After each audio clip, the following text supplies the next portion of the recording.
부드러운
주의 크신 사랑 알게 하셨네.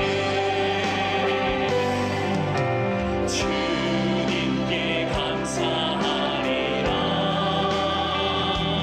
언제나 주님께 감사하리라. 오늘 본문은 이제 마가복음 이제 마지막 4장 마지막 부분인데요. 이제 이 부분부터 예수님이 제자들에게 좀 신경을 쓰시는 대목이 보여집니다. 예수님이 이 공생의 3년을 지내시는 동안에 가장 관심을 쏟으신 곳은 제자들이었습니다. 12제자. 그 외에도 많은 제자들이 있었지만 특별히 12제자에게 초점을 맞추셨는데요. 특별히 3년 동안 동거동락을 하셨죠. 숙식을 같이 하셨습니다. 3년 동안 공동생활을 하신 거죠. 그러면서 모든 일상을 훈련의 과정으로 삼으셨습니다. 오늘날 같이 교회에 와서 한두 번 이렇게 공부하는 게 아니고 일상의 모든 과정, 삶을 나누면서 제자들에게 이렇게 뭔가를 가르치시고 보여주시고 그들을 훈련시키신 것입니다. 그런 관점에서 오늘 이 본문도 잘 이 사건을 들여다볼 필요가 있습니다. 오늘 본문은 제자들이 예수님과 함께 배를 타고 호수 반대편으로 가는 가운데 일어난 사건입니다. 갑자기 큰 광풍이 불고 파도가 거세게 일어나서 이 배를 위협을 해서 이 물길이 배 안까지 밀고 들어왔습니다. 이 갈릴리는 이 지형상 갈릴리 호수죠. 사실 호수인데 바다라고 그럽니다. 바다 같은 호수예요. 근데 이제 지형상 이제 그 돌발성, 이 광풍이 부는 지역입니다. 예수님이 타고 간 배는 그렇게 큰 배는 아니었으리라고 상상을 할 수 있고요. 근데 이제 예수님의 12제자와 예수님, 그 외에 또 이렇게 배를 모는 분이 있다면 최소한도 13명 이상이 탔으리라고 본다면 배가 이미 작은 배가 꽉 차 있을 것입니다. 근데 큰 광풍이 일어나니까 이 배가 이제 좌초, 침몰 직전에 놓인 겁니다. 이 배에 타고 있는 이 제자들은 주로 과거의 직업군이 어부들입니다. 어부. 그렇다면 어부 생활로 잔뼈가 굵은 사람이라면 이 풍랑, 이 파도와 많이 싸워본 경험이 있기 때문에 웬만한 파도로는 두려워하지 않았을 것인데 오늘 이 본문에 보면 매우 무서워했다는 걸 보면 상당한 큰 광풍이 불고 파도가 친 것으로 보여집니다. 자, 먼저 생각해 볼 것은 이 사건의 출발점입니다. 35절인데요. 그날 저물 때 제자들에게 이르시되 우리가 저편으로 건너가자 하시니. 자, 배를 타고 저편으로 건너가자고 제안하신 분이 누구인가? 바로 예수님이십니다. 그런데 문제가 터졌다는 거예요. 이건 의외죠. 그동안 예수님과 함께한 여정은 막힘이 없었습니다. 그야말로 승승장구, 실패와 거리가 멀었죠. 그런데 갑자기 광풍이 일어나서 큰 좌초의 위기에 빠진 겁니다. 무엇보다도 주님이 제안하신 일인데 일이 이렇게 꼬인 겁니다. 우리가 그런 일이 있죠. 말씀대로 살려고 살았는데 더 어려움이 왔다는 거예요. 또 이것은 언제 일어난 것입니까? 주님이 동행하시는 가운데 일어난 일입니다. 36절을 보면 그들이 무리를 따라 예수를 배에 계신 그대로 모시고 가매 다른 배들도 함께 하더니. 이 배는 지금 주님이 타고 계신 배인데 이제 풍랑이 일어났다는 거예요. 가끔 비행기를 탈 때 성도들을 만나 같이 탈 때가 있습니다. 성도들이 매우 반가워하면서 목사님과 함께 타서 마음이 놓인다. 이제 그렇게 얘기를 해요. 비행기가 아무리 흔들려도 목사님 계시니까 안전하겠죠. 이런 마음이. 지금 예수님과 함께 배를 타고 가는데 풍랑이 일어났다는 거예요. 이 받아들이기 힘든 것이죠. 이 풍랑에는 여러 가지 원인이 있습니다. 우리의 죄와 허물로 일어난 어려움들이 있죠. 고난이 그냥 온 게 아니고 나의 미련함 때문에, 내 실수 때문에, 내가 지혜가 부족해서 참 많은 부분이 그런 거예요. 왜 이런 고난이 왔습니까? 근데 사실 거슬러 가면 내가 실수를 한 거예요. 내가 머리가 좀 생각을 많이 안 한 거예요. 지혜가 부족한 것입니다. 그러니까 내가 자초한 게 많아요, 고난이. 또 어떤 때 고난이 옵니까? 마귀가 주는 고난이 있을 수도 있습니다. 요즘 풍랑을 일으킨 게 마귀도 뭐 여러 가지 기적을 행하니까. 욥기서를 보면 하나님의 허락하에 마귀가 욥을 죽이려고 하죠. 가족을 죽였잖아요. 자, 그런 경우도 있지만 어떤 경우에는 주님의 말씀대로 살아갈 때 생기는 어려움이 있습니다. 주님이 우리를 고난 가운데로 몰아넣으실 때가 있죠. 다른 사람들이 기도는 잘 들어주시는데 주를 위해 열심히 살겠다고 예를 쓰는 나는 왜 하나님이 이렇게 어렵게 두시고 내 기도는 들어주지 않습니까? 자, 이런 때도 이유가 있습니다. 베드로전서 4장 12절로 13절에 보면 사랑하는 자들아 너희를 연단하려고는 불시험을 이상한 일 당하는 것 같이 이상히 여기지 말고 오히려 너희가 그리스도의 고난에 참여하는 것으로 즐거워하라. 이는 그의 영광을 나타내실 때 너희로 즐거워하고 기뻐하게 하려 함이라. 이 고난을 통하여 우리를 연단시키신다는 것. 더 깊어지게 하고 더 믿음이 단단해지도록. 자, 그런데 오늘 이 풍랑이 왜 일어났을까? 원인이 뭘까? 이 풍랑이 의도된 풍랑일까? 아니면 우연히 일어난 것일까? 자, 그러면 예수님이 건너가자고 하셨다면 이것은 우연이기보다는 의도된 풍랑으로 보여집니다. 전개되는 스토리를 보면 예수님이 제자들과 강을 건너고자 하신 목적이 있는 거예요.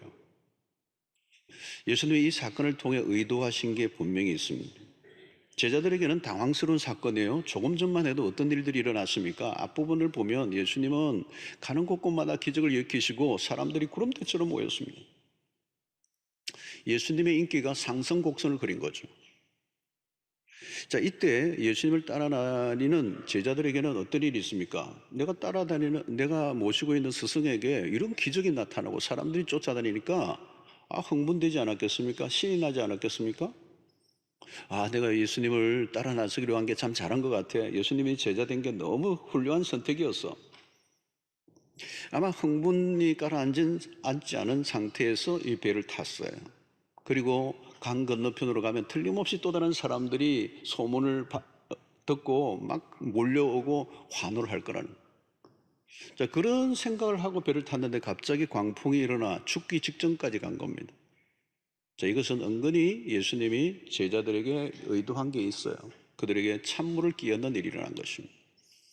주님의 의도가 분명해 보입니다. 고난은 믿음을 달아보는 좋은 저울이 됩니다. 모든 것이 잘 나갈 때는 잘 알 수가 없어요. 그런데 고난으로 훈련되지 않은 사람은 고난이 오면 주님을 버릴 가능성이 많아요. 시련을 통과하지 않으면 진정한 제자가 될 수가 없습니다. 예수 믿고 좋은 일만 생기고 만사가 형통하다면 얼마나 좋겠습니까? 그러면 따르지 않을 사람이 없을 거예요. 자초의 위기 앞에서 두려워 떠는 제자들에게 비해 주님의 모습은 어떻습니까? 주무시고 계시고. 여기서 무엇을 느끼고 있습니까? 주무시는 예수의 모습은 육체를 입고 오신 예수의 모습입니다. 얼마나 피곤하셨으면 그 풍랑 가운데 제자들은 죽겠다고 그러는데 예수는 주무시고 계십니다. 육체를 입고 오신 그리스도가 얼마나 지쳐 있는가를 보여줍니다. 심각하게 배가 흔들림에도 주무셨다는 것은 그동안의 사역이 경무였다는 거예요. 지금 꿀잠을 즐기고 계시는 거예요. 그런데 제자들은 주님의 그런 사정을 전혀 고려하지 않습니다. 자신들이 죽게 되었는데 왜 주무시고 계시느냐? 당신 너무 무책임한 거 아닌가? 자, 여기 보면 참 제자들이 아직도 믿음이 연약하고 어리다는 걸 보여주는 거죠. 자신들이 당한 상황에만 급급하고 있는 것입니다. 여기서 한 가지 우리가 더 생각해 볼 수 있는 것은 무엇입니까? 주님이 피곤하여 주무시기도 하지만 한 가지 더 중요한 것은 제자들에게 이 풍랑으로 인하여 제자들이 어떻게 반응하는가를 보고 싶어 하신 겁니다. 지금은 제자 훈련 중이라고 그랬습니다. 풍랑은 좋은 학습 교재예요. 거대한 풍랑 앞에서 믿음의 실체가 드러나고 있습니다. 성도 여러분, 우리는 평소에는 잘 모릅니다. 좀 흔들어 보아야. 무엇을 흔듭니까? 제자들 안에 숨어 있는 어떤 허영심을 흔드는 겁니다. 제자들은 아직 십자가의 길이 무엇인지를 모르고 있어요. 그들은 영광의 길을 꿈꾸고 있습니다. 세속적 성공에 가슴이 부풀어 있는 것이죠. 우리는 이 복음서를 보면서 계속해서 제자와 군중은 구별되고 있다는 겁니다. 군중들은 자신의 필요를 따라 예수를 쫓습니다. 항상 이익을 생각하고 소득을 생각하고 실익을 생각합니다. 항상 나에게 무엇이 도움이 되는가? 나에게 어떤 이익이 있는가? 이런 종종 주님은 우리를 테스트합니다. 왜 교회를 다니는가를 물어요. 여러분, 왜 교회를 다니십니까? 예수를 왜 믿으시죠? 왜 기도하십니까? 왜 봉사를 하십니까? 여러분, 여기서 우리의 신앙의 순수성을 언제나 확인해야 합니다. 믿음을 빙자한 자신의 목적을 이루고자 하는가? 그렇다면 군중입니다. 그러나 믿음의 길을 걸어갈 때 우리에게 기꺼이 어려움이 오는 것을 감수하고 그리스도를 쫓으려고 하는가? 언제나 우리에게 확인해야 할 것은 믿음의 불순물이 끼어들지 않도록 하는 것입니다. 순수한 믿음, 순수한 믿음.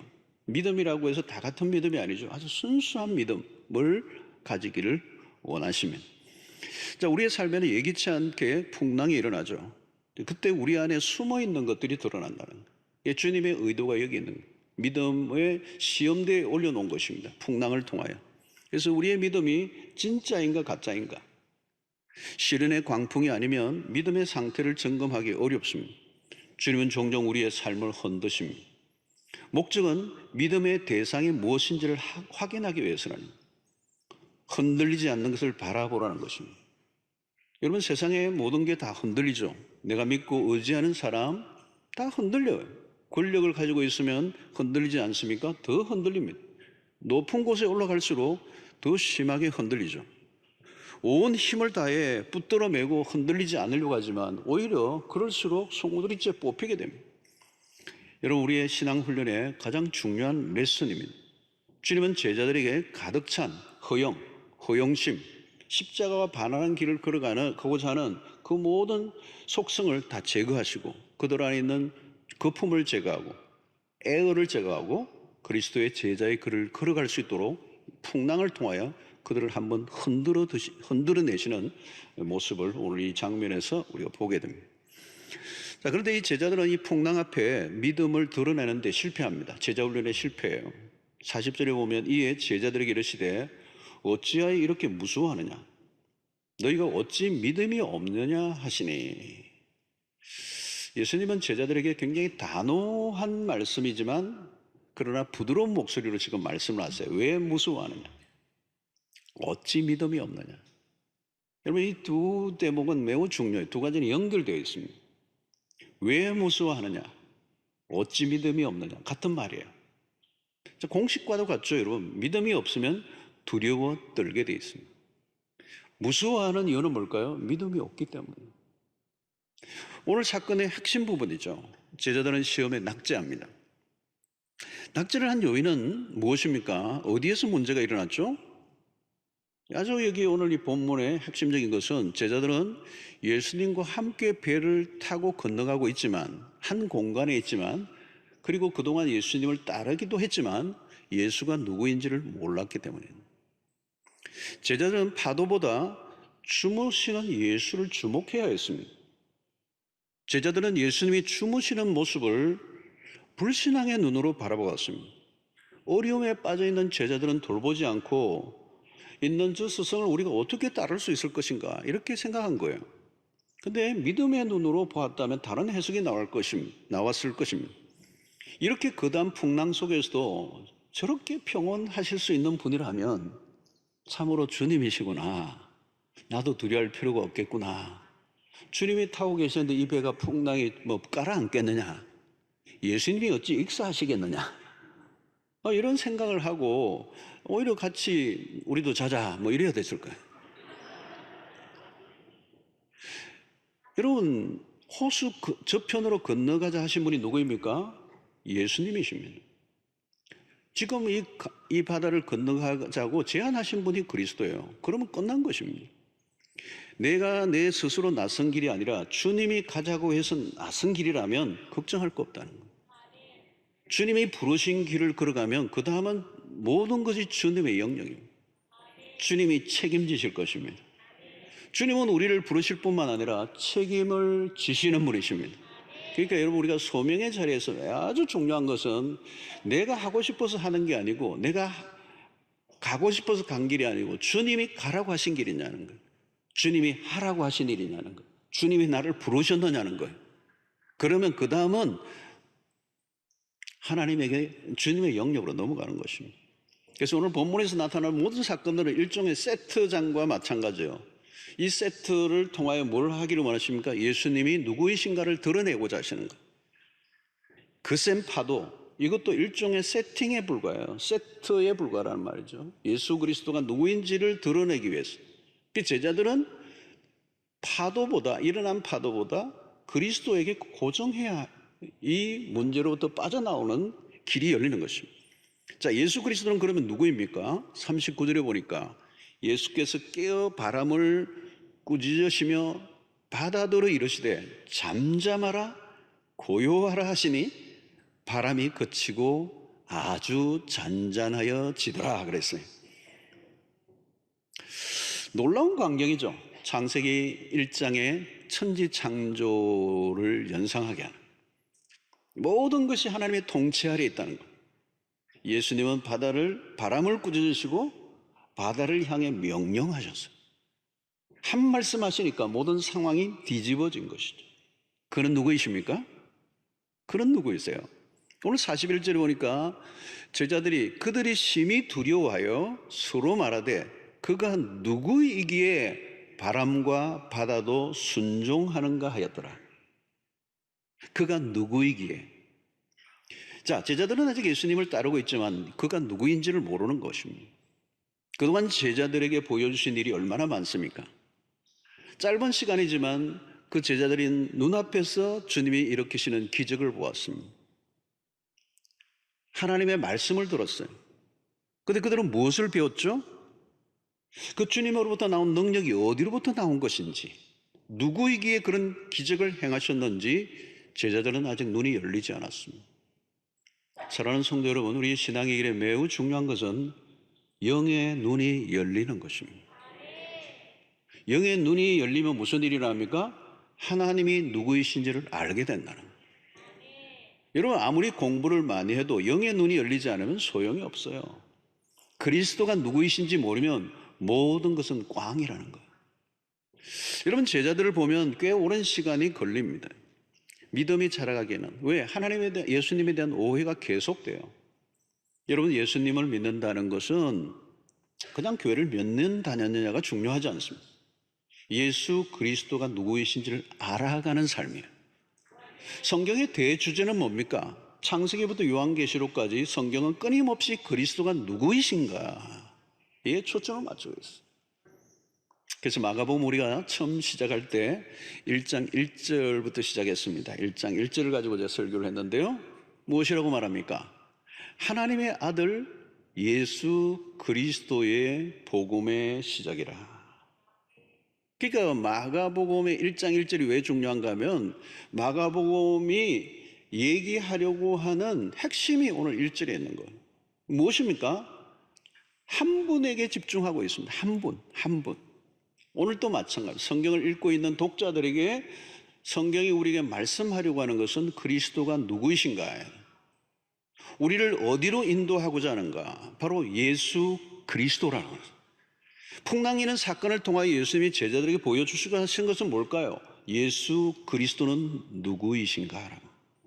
자, 오늘 우리가 신앙생활을 하면서도 마찬가지입니다. 동일합니다. 우리의 삶에 일어나는 모든 것들을 통하여 우리가 관심을 가지는 것은 어떤 내 문제가 풀리고 해결되고 기적이 일어나는 것이 아니라 그 일을 통하여 내가 믿는 예수는 과연 누구이신가라고 하는 것입니다. 자, 제자들이 두려워 떨었던 이유가 뭡니까? 풍랑 때문입니까? 아닙니다. 그리스도가 누구이신지 몰랐기 때문에. 내가 누구인지를 알려고 하면 여러분, 그리스도가 누구인지를 먼저 알아요. 하나님이 누구이신지 모르면 내가 누구인지를 알 길이 없습니다. 내가 누구인지 알지 못하는데 내가 어떻게 살아야 되는 것을 어떻게 알 수가 있겠어요? 오늘 하나님을 알면 나라는 존재가 보여요. 왜 그런가 하면 하나님이 인간을 만드셨기 때문에 그렇습니다. 우리의 존재의 근원이 하나님이시기 때문에 그렇습니다. 그래서 아무리 교회를 다녀도 그리스도를 알지 못하면 늘 신앙이 뱅뱅뱅 도는 것입니다. 늘 헷갈리는 거죠. 여러분, 이 제자들도 그렇게 가까이서 그렇게 기적을 보고 그렇게 주님의 말씀을 직접 들었음에도 불구하고 눈이 안 열립니다. 결국 예수님이 십자가상까지도 계속 시행착오를 하고 실수를 하고 엉뚱한 짓을 하고 도망을 가버려요. 그러니까 이게 안 맞는 거예요. 안 맞는 거예요.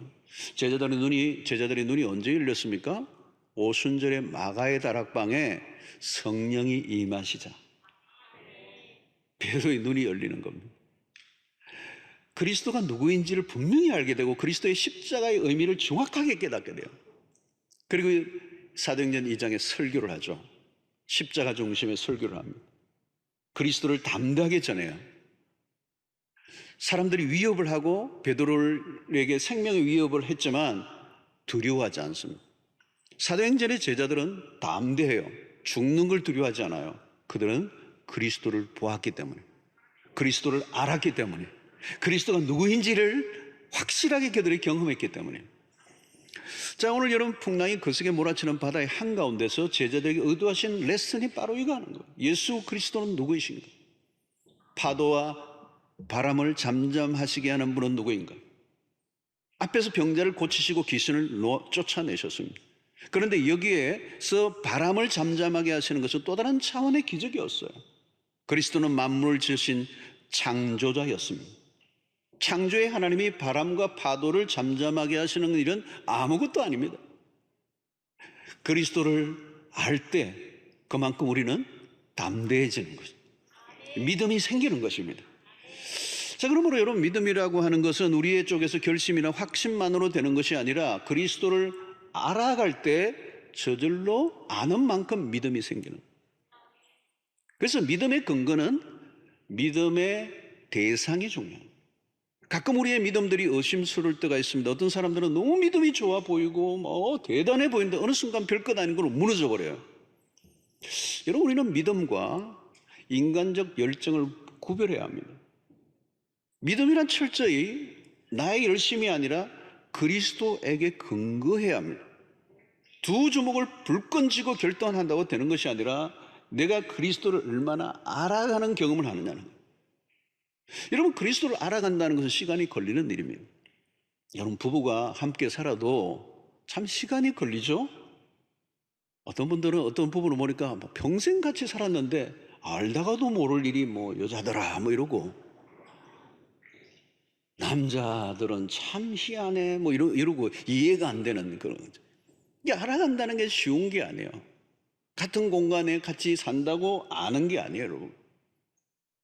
여러분, 그냥 교회 안에서 교회 열심히 다니고 갖가지 활동을 하고 봉사도 하고 직분도 많고 그렇다고 믿음인가?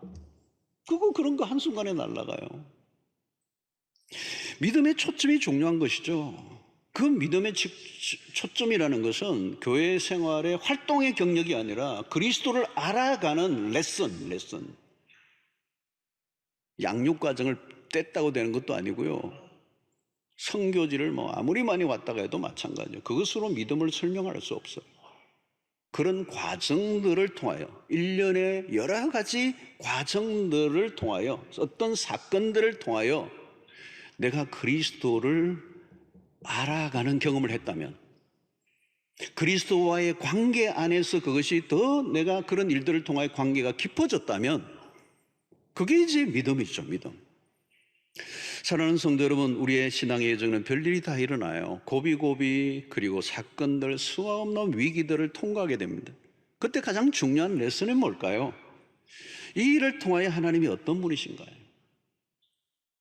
자, 여러분, 오늘 보면 인생의 파도가 밖에 일어날 때 사실 개인적으로는 굉장히 힘들지만 그런 사건을 통하여 우리는 하나님을 경험하게 되고 하나님을 알아가게 돼요. 여러분, 우리의 인생은 바다 위에 떠 있는 작은 조각배와 같아요. 배들이 아무리 커도 바다의 한가운데 나아가면 이려 편조와 같습니다. 평소에는 우리가 자신만만하게 살아가지만 우리의 인생이 거대한 풍랑이 밀어닥치면 우리는 초라해지는, 너무도 연약한 존재라. 내 힘으로는 도무지 해결할 수 없는 그 막다른 길로 내몰릴 때 우리가 무엇을 바라보느냐는 거죠. 절체절명의 순간에 우리가 할 일이 뭐냐는 거예요. 이 풍랑 가운데 제자들이 한 일은 뭐예요? 예수님을 깨우는 것이었어요. 38절에 보니까 예수께서는 고물에서 베개를 베고 주무시더니 제자들이 깨우며 이르되 선생님이여 우리가 죽게 된 것을 돌보지 아니하시나이까 하니. 자, 제자들은 예수님을 오해하고 있어요. 자신들이 지금 당하고 있는 어려움에 그냥 내버려 두신 냉혹하신 신, 왜 우리를 돌보지 않습니까? 그러나 이것은 오해죠, 오해.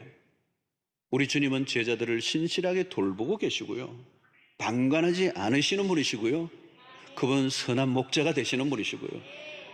어느 정도까지 우리를 돌보시는 분입니까? 요한복음 10장 11절을 보면 나는 선한 목자라.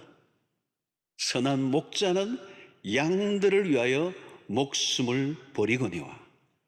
사실 이것이 십자가로 인하여 완성된 것이죠. 십자가로 인하여 완성된 생명을 버리실까지 우리를 돌보시는 목자, 목숨까지 내어놓으시는 선한 목자이심을 이 제자들은 지금 전혀 인식하지 못하고 있기 때문에 이 어려운 가운데서도 그들은 힘들어하는 것입니다. 두려워하고 있는 것입니다. 자, 여러분, 우리는 2020년을 보내면서 한 해 내내 코로나19로 모두가 어려움을 당하고 있습니다. 어쩌면 코로나 바이러스 19라고 하는 이 거대한 코비드, 이 팬데믹이라고 하는 거대한 파도가 밀어닥쳤어요. 삶의 많은 것들이 무너지고 난파를 당했습니다. 삶의 자초 위기에 놓여 있는 분들이 많고 위기 상황에 빠져 있습니다. 이게 여러분 연초부터 계속되니까 지금도 뭐 연말 되니까 또다시 뭐 이렇게 막 전운이 감돌고 있는. 저는 오늘 많이 안 오실 것 같은데 이렇게 많이 오셨어요. 서울 경기권은 지금 아주 그냥 비상사태. 여러분, 힘들다는 얘기가 여기저기서 많이 들려옵니다. 사실 죽겠다는 아우성들이 들리죠. 바이러스의 기세는 좀처럼 꺾이지 않고 이게 계속되면서 우리 안에 신음이 깊어진 것입니다.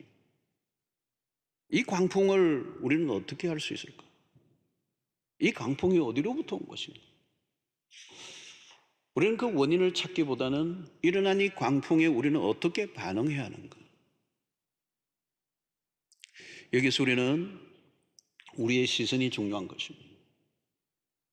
오늘 제자들이 풍랑 가운데서 이 시선이 파도에 집중해 있었어요. 파도를 바라보고 파도가 점점 커져 오니까 죽는다고 소리를 지르는 것입니다. 여러분, 믿음은 다른 게 아니에요. 시선을 어디에 둘 것인가요? 일어난 상황보다 그리스도를 바라보는 훈련.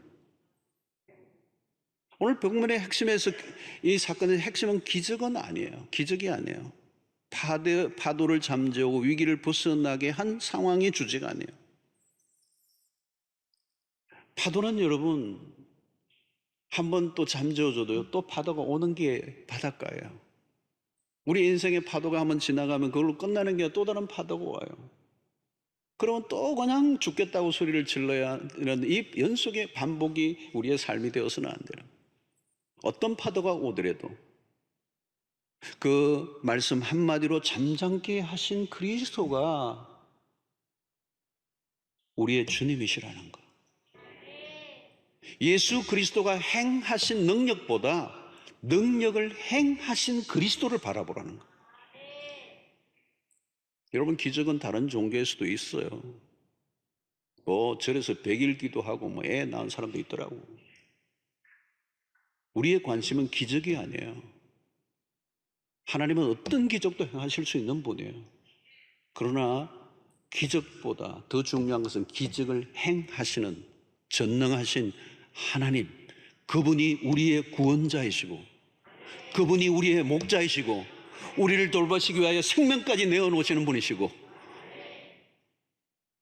여러분, 그리스도를 믿고 따라갈 때도 풍랑이 일어날 수 있다는 거예요. 폭풍이 닥칠 때가 오더라도 너무 당황하지 말라는 거예요.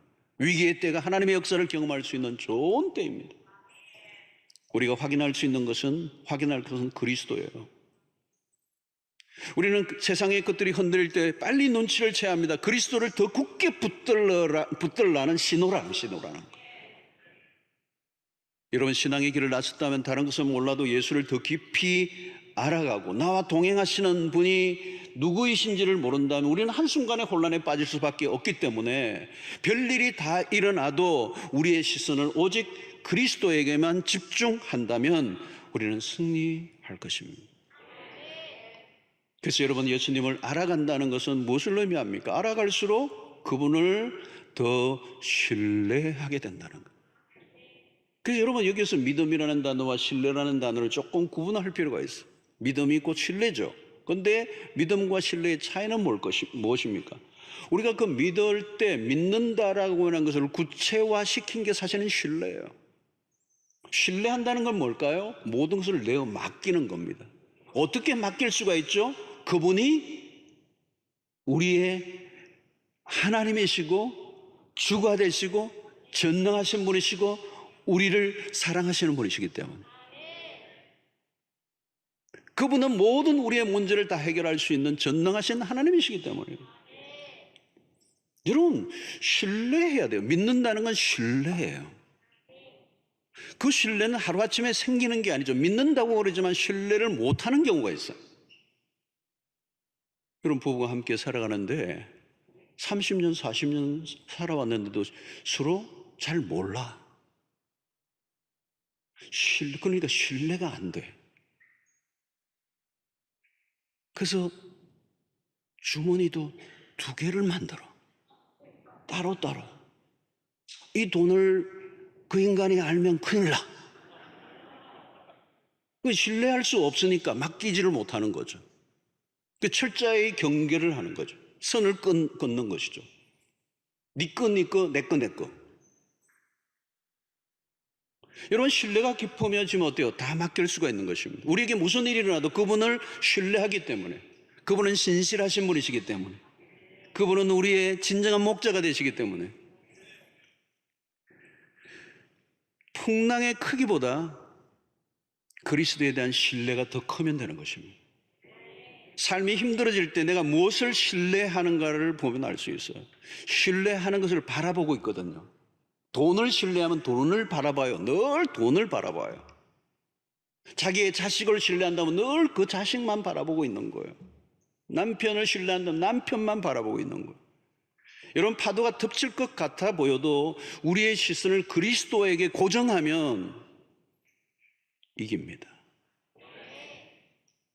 주님과의 관계가 깊어지지 않으면, 신뢰가 깊어지지 않으면 일어난 상황에 떠밀려 가게 돼요. 상황의 파도에 휩싸이면 그리스도가 안 보여요. 파도가 문제가 아닙니다, 여러분. 파도가 먼저 제자들의 마음을 덮쳐버린 것이죠. 제자들은 주님이 무엇인가 해주기를 원했어요. 그러나 주님은 제자들이 주님 당신을 더 신뢰하기를 원하셨어요. 주님을 신뢰하면 문제는 해결됩니다. 신뢰하면 집어삼킬 같은 일들이 일어난다 할지라도 당황하지 않습니다. 주님을 신뢰하면, 주님은 그 파도보다 크신 분이에요. 주님은 우리에게 일어난 상황보다 훨씬 더 위대하신 분이시기 때문에, 그러므로 여러분, 우리의 삶에 중요한 것은 그리스도를 더 알아가는 삶이 목표입니다. 예수 그리스도를 믿고 따라가면 신뢰가 형성되고 그 신뢰가 더 깊어질 때 우리의 삶에 찾아오는 것은 안정감입니다. 그래서 여러분, 그리스도를 오랫동안 믿어오고 그분을 신뢰하며 그 신뢰가 쌓여 있는 분들은 벌써 얼굴에서 나타나요. 웬만한 파도에도 흔들리지 않습니다. 평안합니다. 안정감을 누립니다. 우리는 코로나19의 거대한 파도 앞에서 휘청거릴 때도 있지만 우리의 시선을 다시 주님에게로 고정하라고 주께서 우리를 부르시고 계시는 줄로 믿습니다. 중요한 것은 풍랑이 아니에요. 풍랑 가운데서 우리는 그리스도의 임재를 느껴야 합니다. 그래서 오늘 이 본문에 보면 배 안에 함께 타고 있다는 것은 동행이에요. 분명히 주님은 함께 동행하고 계세요. 그런데 뭘 못 느껴요? 임재를 못 느끼는 거예요. 주님이 우리와 임재하고 계신다. 주님은 우리와 함께 하고 있다는 그 사실에 대한 믿음이 약했던 것이죠. 그런데 이 믿음이 하루아침에 자라는 건 아니에요, 여러분. 그렇잖아요. 우리가 우리의 관계, 우리의 알고 있는 관계들도 하루아침에 만들어지는 게 아니죠. 오랜 세월을 동안에요. 조금씩 만들어요. 저는 믿음도 마찬가지라고 생각해요. 한꺼번에 확 자라면 좋겠는데 그렇지 않고 조금씩 자라는 거예요. 근데 여러분, 세월이 흐른다고 조금씩 자라는 건 아니에요. 우리의 믿음의 방향성이 중요한 것입니다. 우리의 초점을 그리스도에게 둘 때, 그래서 우리에게 삶의 모든 사건과 일들을 단순한 지식과 이론으로 습득하는 것이 아니라 그분을 경험적으로 경험하면서 사건과 일들 속의 고난을 통하여 하나님을 경험하면서 우리는 조금씩 믿음이 자라가고 주님에 대한 신뢰가 더 깊어지게 될 때 우리의 믿음이 자랐다고 얘기하는 것입니다. 사랑하는 성도 여러분, 지금도 풍랑은 끝도 없이 일어나고 있습니다. 시련의 물결이 막 일어나고 있고요. 상실의 파도, 실패의 광풍, 끊임없이 불어닥치고 있는 세상을 우리가 살고 있습니다. 어떤 것은 우리를 집어삼킬 것 같고 죽일 것 같은 일들이 일어납니다. 그리고 이 광풍이 언제 끝일지 알 수도 없어요. 우리는 이런 시련과 고통의 광풍 속에서 주님이 원하시는 것은 우리의 믿음을 드러내라고 말씀하시죠. 파도만 지나가기만을 바라지 마십시오. 파도는 또 옵니다. 중요한 것은 파도를 넘어 역사하시는 하나님을 만나야 하는 것입니다. 어려움이 닥칠 때마다 하나님이 이 사건을 통하여 내가 어떤 하나님을 경험하기를 원하십니까? 하나님이 이 사건을 통해 하나님을 좀 더 경험하기를 원합니다. 하나님을 좀 더 알기를 원합니다. 하나님을 더 깊이 알아가는 이 마음을 가지고 사건을 대하고 우리의 삶에 일어난 문제를 대할 때 그 사건 속에서 우리는 파묻히지 않고 그 주님을 응시할 때 그 사건 속에서 하나님이 하나님 되심을 드러내시는 것을 체험하는 역사가 일어나게 되기를 바랍니다.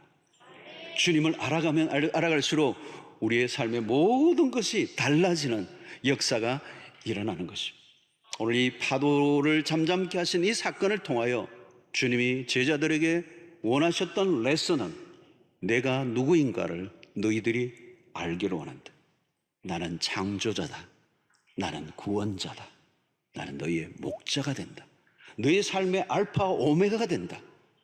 모든 상황을 한순간에 바꿔놓을 수 있는 올마이티, 전능하신 하나님, 그가 바로 나다. 어찌하여 무서워하느냐? 너희들의 믿음이 어디 있느냐? 물으시고 계시는 것입니다.